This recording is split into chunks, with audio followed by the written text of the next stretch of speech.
ने ये देखा कि लीडा का बर्थडे होता है जिसके लिए सब लोग तमाशा करते हैं। यहाँ पे राही बोलती है अपनी माँ, मेरे पॉप्स कोई पर्दा नहीं जिसके पीछे आप छुपकर कोई भी गलती कर लो और उनके ऊपर आप पर्दा डाल दो। अगर आपको अपना पाप धोना है तो जाकर गंगा जी जाइए। मेरे पॉप्स के नाम में नहाकर आप सिर्फ उनका नाम गंदा कर रही हो। आपसे तो मुझे कोई भी बात ही नहीं करनी। इस पे अनुपमा बोल रही, क्या बोल रही बेबली, तू कुछ समझ कर कुछ भी बोली जा रही। तभी वहाँ पे ख्याति आती है और बोलती है, अनुपमा जी ने सब बता दिया है। राही, फिर तुम अनुपमा जी से इस तरह बातें क्यों कर रही हो? इस पे राही बोलती, मुझे इनसे तो कोई बात ही नहीं करनी बल्कि इनसे बात करनी है। दिग्विजय जी के पास जाती है और उनसे बात करने लगती है और बोलती है, मुझे इनसे तो कोई उम्मीद ही नहीं। राही दिग्विजय जी के पास जाती है और बोलती है, आपसे बात करनी है। आपसे पहली बार मिली थी तो मुझे लगा आप भले इंसान हैं, लेकिन आपको देखकर ऐसा लगा मैं अपनों को ही नहीं बल्कि अनजानों को ही देखकर गलत हो जाती हूँ और धोखा खा जाती हूँ।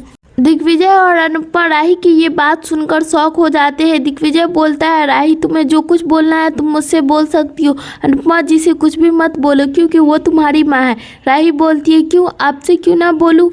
दिग्विजय जी बोलते हैं, मैं यहाँ कोई भी गलत इरादे से नहीं आया बल्कि मैं अपने सावी की सपनों को पूरा करने के लिए आया हूँ। का सपना पूरा करने आया हूँ, मेरा कोई भी गलत इरादा नहीं है। इस पे राही बोलती है, अगर आपका कोई गलत इरादा नहीं तो फिर आप यहाँ क्यों आए? क्यों आपको यहीं कैफे खोलना था? आप वहाँ भी तो कैफे खोल सकती थी ना। दिग्विजय बोलता है, अनुज मेरा बहुत अच्छा दोस्त था और मेरी सावी से तुम बचपन में मिल चुकी होगी, अब शायद तुम भूल चुकी हो, अब वो इस दुनिया में नहीं रही, लेकिन अनु चाहते थे कि वो मेरी बेटी सावी का कैफे खुल जाए।